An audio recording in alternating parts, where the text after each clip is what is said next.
प्रिय छात्र छात्राओं, कल हम बात कर रहे थे ध्वनि परिवर्तन के कारण, और हमने बात की थी कि ध्वनि परिवर्तन के दो कारण होते हैं।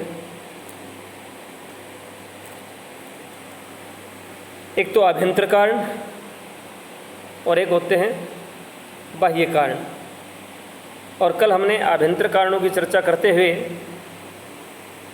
देखा था कि आभ्यंतर कारणों में मुख्य रूप से प्रयत्न लाघव या मुख सुख, लघुकरण की प्रवृत्ति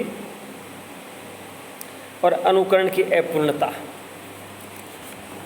इससे आगे आज हम बात करेंगे कि ध्वनि परिवर्तन के बाह्य कारणों में और कौन कौन से प्रमुख कारक होते हैं। तो चौथा कारण जो है वह है आभ्यंतर कारणों में, हम कह रहे थे भीतर के कारण जो है आभ्यंतर कारण है, उनमें चौथा कारण है अशिक्षा। अशिक्षा ध्वनि परिवर्तन का एक महत्वपूर्ण कारण होता है। यानी अशिक्षा व अज्ञान के कारण ध्वनियों में परिवर्तन हो जाता है। कई बार मुख्य या यूँ कहें कि साहित्यिक भाषा जो होती है उसके शब्दों को या उसकी शब्दावली को साधारण पढ़े लिखे या कम पढ़े लिखे लोग अपने तरीके से उच्चारित करते हैं और मूल शब्द को परिवर्तित कर देते हैं। जैसे दूसरी एक चीज़ और होती है इसमें कि दूसरी भाषाओं के शब्द जो एक भाषा में आते हैं उन शब्दों के साथ भी अशिक्षा और अज्ञान के कारण खिलवाड़ होता है, वो बदल दिए जाते हैं, उनका उच्चारण भिन्न हो जाता है।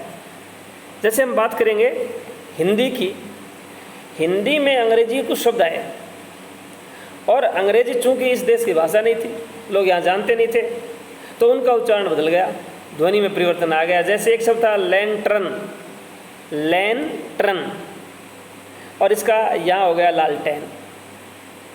एक शब्द था गार्ड, यहाँ हो गया guard. Line, LINE, line, line का यहाँ हो गया लेन या लैंड। ये उपयुक्त दोनों कारणों के साथ मिलकर भी काम करता है। यानी अशिक्षा भी होती है और कई बार अनुकरण की अपूर्णता भी होती है। दोनों कारण होते हैं इसमें। अनुकरण भी सही नहीं हो पाता, जैसे किसी ने आपने शब्द सुना कुछ भी और उसको सही ढंग से नहीं सुन पाए तो उसका अनुकरण सही नहीं कर पाएंगे। जैसे मास्टर साहब, मास्टर साहब शब्द को मास साहब, साधु का साहू हो गया और गोस्वामी का गोसाई। ये अशिक्षा और अज्ञान की वजह से। अंग्रेजी और अरबी फारसी आदि के शब्दों में जय, जो नुक्ते वाला जय है उसको जय, कै को कै और गै को गै कर देते हैं। इसी प्रकार कुछ और शब्द देखिए आप, जो बंगला भाषा में किसी और तरीके से थे और हिंदी में आगे वो किसी और ध्वनि परिवर्तन हो गए। जैसे बंदोपाध्याय, बैनर्जी कर दिया उसका, मुखोपाध्याय, मुखर्जी हो गया, लघुकरण की प्रवृत्ति है, छोटा कर दिया, गंगोपाध्याय, गांगुली, इस प्रकार से बने हैं। तो एक कारण होता है अशिक्षा और अज्ञान। पांचवा कारण है शीघ्र भाषण। कई बार बोलने की जल्दबाजी में ध्वनियाँ परिवर्तित हो जाती हैं, या हम कह सकते हैं कि शीघ्र बोलने के कारण भी ध्वनि में परिवर्तन आ जाता है। और वह परिवर्तन धीरे धीरे आता है। एक बार आता है ध्वनि में परिवर्तन, लेकिन वह परिवर्तन धीरे धीरे स्थायी होता जाता है। इसमें मध्यगत ध्वनियों का प्राय लोप हो जाता है और पहले की, पूर्व की और अंतिम ध्वनियाँ जो हैं वो केवल उच्चरित होती है, बीच की ध्वनि का कई बार लोप हो जाता है। इसके साथ भी लघुकरण की प्रवृत्ति देखी जाती है। ये ऐसा होता क्यों है? क्योंकि हर आदमी एक बहुत बड़े शब्द को, जो लंबा शब्द है उच्चारण में, उसको छोटा करने की प्रवृत्ति रखता है। जैसे पदमदत्त दादा, एक शब्द है पदमदत्त दादा, उसका कर देंगे पद्दा। लालमणि दादा, लालदा। भ्रातृजाया, भौजी। उन्होंने, उनने, किसने, किन्ने, अब ही, अभी, तब ही, तभी, किस ही, किसी, ये सारे के सारे शब्द जो हैं वो शीघ्र भाषण की वजह से मूल शब्दों में जो ध्वनि है वह ध्वनि परिवर्तित हो जाती है और दूसरा शब्द बन जाता है। ऐसा केवल हिंदी में नहीं, अंग्रेजी में देखने को मिलेगा। अंग्रेजी में एक शब्द है डू नॉट, उसका शीघ्र भाषण में डोंट हो गया। एक ध्वनि परिवर्तन का ये कारण भी होता है।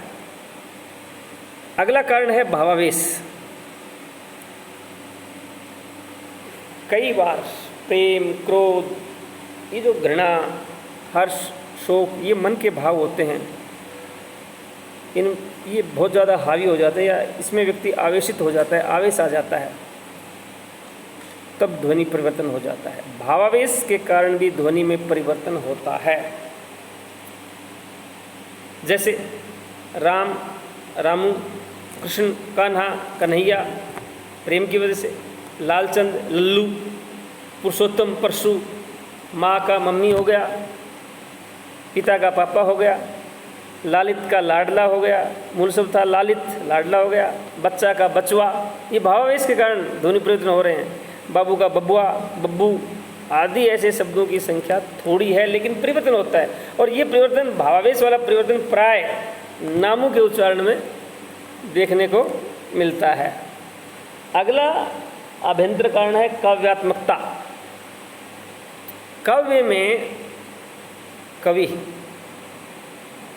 कविता लिखते समय क्या करते हैं, उनको कतिपय छंदों का पालन करना पड़ता है। यानी मात्रा, वर्ण, इनका ध्यान रखना पड़ता है। इसके लिए वो क्या करते हैं, कवियों को छूट होती है, वो कभी हर्स्व को दीर्घ, कभी दीर्घ को हर्स्व कर देते हैं। और कई बार वर्णागम या वर्ण आधिक्य ये भी करते हैं, जिसको न्यून पदत्व या अधिक पदत्व दोष भी कहा जाता है। यानी कभी वर्ण को बढ़ा देते हैं, कभी कम कर देते हैं, कभी दीर्घ को। उर्दू में बहुत ज़्यादा पाई जाती है। जैसे उर्दू में एक शब्द आसमान, आसमान को आसमां लिख देंगे, अनुस्वार लगा देते हैं। जमीन को जमी कर देते हैं। हिंदी के सभी काव्यों में, विशेषकर सूर तुलसी और हिंदी के सभी काव्यों में और रीतिकाल के कवियों में ये प्रवृत्ति बहुत ज़्यादा है। सूर तुलसी और रीतिकालीन कवियों में प्रवृत्ति बहुत ज़्यादा है। वो शब्दों को परिवर्तन करते हैं, फलस्वरूप ध्वनि में परिवर्तन हो जाता है, ध्वनि बदल जाती है। लय एवं तुक के लिए बहुत से शब्दों में ध्वनि परिवर्तन किया जाता है। जब लय मिलानी हो या तुक मिलानी हो तो बदल देते हैं। जैसे वीर का वीरा हो जाएगा, कबीर का कबीरा हो जाएगा। दोहे जब होते हैं तो कबीर से कबीरा बोल देते हैं लोग। सूर का सूरा हो जाएगा, नदी का नदियाँ हो जाएगा, देहली का देहरी हो जाएगा, द्वार का द्वार हो जाएगा, स्थिर का थिर हो जाएगा, नहीं का ना ही हो जाता है। ये सारे के सारे ध्वनि परिवर्तन काव्यात्मकता की वजह से आते हैं। अगला कारण है बलाघात। ध्वनि परिवर्तन में बलाघात का महत्वपूर्ण योगदान होता है या महत्वपूर्ण स्थान है। बलाघात कई बार उच्चारण में किसी एक वाक्य में किसी एक शब्द पे जोर दिया जाता है, वही शब्द दूसरी बार उच्चारण करते समय बड़ा हल्के में बोला जाता है। उस बलाघात की वजह से ध्वनि में परिवर्तन हो जाता है।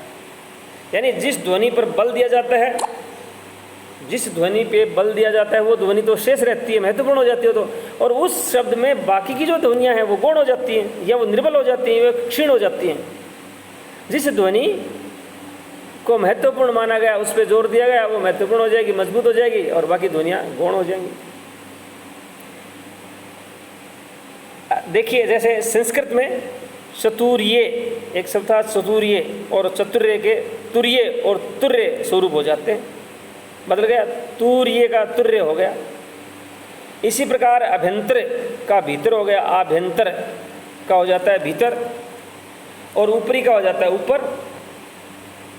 एकादश का 11 हो गया और द्वादश का 12 हो गया। ये सारे के सारे बलाघात के कारण हैं।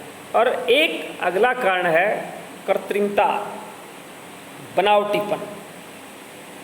मनुष्य कई बार क्या करता है, आत्मा व्यक्ति के लिए कुछ व्यक्ति शब्दों को तोड़ मरोड़ के बोलते हैं। अपनी बात में वैशिष्ट्य लाने के लिए या अपनी बात में गांभीर्य या गंभीरता लाने के लिए या औरों से अलग दिखने के लिए कुछ व्यक्ति शब्दों को तोड़ मरोड़ करके या चबा करके बोलते हैं। इसे बनावटीपन कह सकते हैं।